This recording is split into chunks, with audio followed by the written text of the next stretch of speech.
Hello viewers. तो आज के टॉपिक में हम डिस्कस करेंगे when there's a will there's a way. तो काफ़ी सारे दोस्त, काफ़ी सारे मेरे रिश्तेदार और काफ़ी सारे ऐसे एस्पिरेंट्स हैं जो बाहर आना चाहते हैं और डिफरेंट एग्ज़ाम्स में टॉप करना चाहते हैं, लेकिन उनका हमेशा यही एक रीज़न होता है कि हम जॉब करते हैं, जॉब के साथ हम कैसे अपने शेड्यूल को मैनेज कर सकते हैं। तो इससे रिलेटेड आज मैंने एक एग्जांपल रीड किया, तो मैं आप सबके साथ शेयर करना चाहता था। तो ये पर्पज़ है, इसलिए मैंने ये वीडियो बनाई है आप सबके लिए। तो इस वीडियो में ये जो आर्टिकल है, ये आर्टिकल लिखा है साद अमीर ने। साद अमीर एक एस्पिरेंट है जो कि रिसेंटली अभी जीआरई के एग्ज़ाम में अपीयर हुआ है। वो एक फुल टाइम काम करता है और उसने बताया है अपना मेथड कि उसने कैसे टाइम दिया है। तो उसका कहना ये है कि वो वीकडेज़ में फुल टाइम काम भी करता था, काम करने के साथ साथ वो जीआरई के लिए प्रिपरेशन भी करता था। तो प्रिपरेशन के लिए वो टाइम अपना कैसे स्पेंड करता था कि रोज़ाना के हिसाब से 80 मिनट्स डेली देता था क्वांटिटेटिव पे, 80 मिनट्स देता था वर्बल पे और 20 मिनट्स देता था वोकेबलरी पे। ये प्रैक्टिस उसने सिर्फ 2 मंथ्स में की है और 2 मंथ में उसने जो स्कोर अचीव किया है, it is really unbelievable, but it is possible, everyone can do it. The thing is, you just need dedication, you need consistency, you need to focus, and you need hard work. The more effort you put, the more result you will get. This is a perfect example for this. साद अमीर ने कुछ इस तरीके से schedule अपना follow किया कि उसने शुरू में 80 मिनट्स दिए क्वांटिटेटिव रिसर्च को, उसके बाद फिर 80 मिनट्स दिए वर्बल पे और उसके बाद 20 मिनट्स दिए वोकेबलरी के। ये प्रैक्टिस 2 मंथ तक चलती रही और उसके बाद वीकडेज़ पे उसने कुछ शेड्यूल ऐसे किया कि 5 to 6 आवर्स की स्टडी की। तो इस आर्टिकल की जो लिंक है ये हमें मिली है स्कॉलरशिप नेटवर्क से। स्कॉलरशिप नेटवर्क एक ऐसा ग्रुप है जहाँ पे हर कोई डिफरेंट किस्म की अपनी अचीवमेंट्स पोस्ट करता है, स्कॉलरशिप की अनाउंसमेंट पोस्ट करता है। बहुत ही प्रोडक्टिव, बहुत ही अच्छा ग्रुप है। मैंने जब से ज्वाइन किया है, I find it so useful. तो ये मैंने एग्जांपल रीड किया, तो मैं नहीं चाहता कि मैं वर्ड बाय वर्ड ये रीड करके आपको बताऊं, ये मेरा पर्पस बिल्कुल भी नहीं था।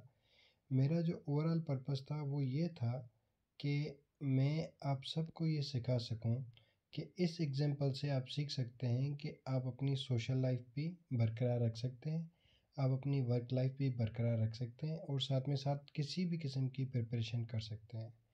अब इसमें स्केड्यूल ये है कि 2 मंथ्स के लिए उसने सुबह 9 बजे से 5 बजे तक काम किया है। उसके बाद 5:30 बजे से 8:30 बजे तक कोई स्टडी नहीं की है, बल्कि ख़ुद को फ्रेश रखा है, जिसके लिए उसने डिफरेंट टूल्स यूज़ किए हैं, या तो कभी बास्केटबॉल, या तो कभी स्क्वाश, या तो कभी रनिंग की है। उसके बाद 9 से 9:30 बजे तक इस भाई ने डिनर किया है। उसके बाद 9:30 बजे से पौने 11 बजे तक इसने आराम किया है। अब देखें, कंटिन्यूसली कोई स्टडी नहीं है।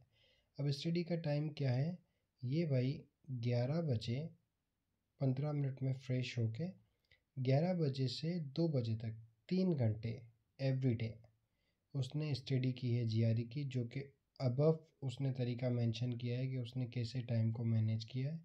उसके बाद रात 2 बजे से सुबह 8 बजे तक आराम किया है और वीकेंड्स में वो 5 to 6 आवर्स स्टडी करता था, ज़्यादा नहीं। ये नहीं कि पूरा दिन स्टडी करना होता है, ऐसा नहीं है बिल्कुल भी। वो सिर्फ 5 to 6 आवर्स स्टडी करता था वीकेंड्स पे। उसके बाद अपने फ्रेंड्स के साथ अपने सोशलाइजेशन करता था और उसके बाद वो सारी वोकेबलरी रिवाइज करता था संडे को, और बाद में जो वोकेबलरी है वो बहुत ही एफिशिएंट तरीके से यूज़ करना उसने सीख ली। उसके बाद ये जो है, उसने अभी स्कोर कितना किया है, सबसे पहले इसने अपनी लिंक्स दी है।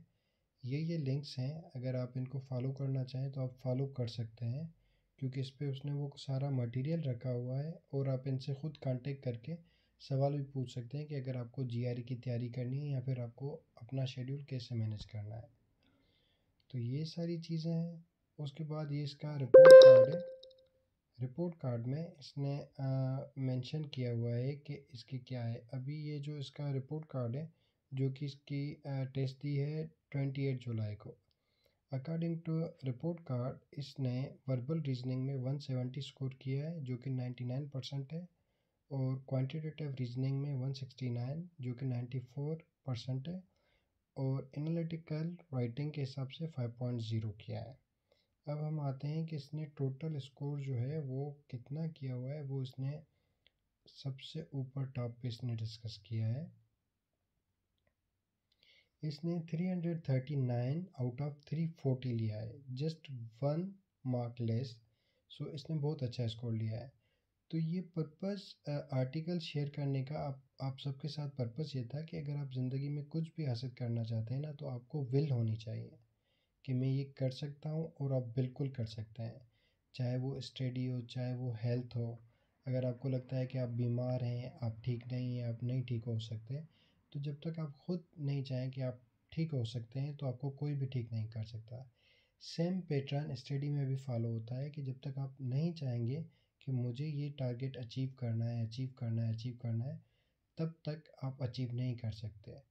तो इस एग्जांपल से हमें ये लेसन मिलता है कि हमें कोई भी लाइफ का गोल हो, उसमें कंसिस्टेंसी रखनी चाहिए, फोकस रखना चाहिए, और उसको पर्टिकुलर टाइम देना चाहिए।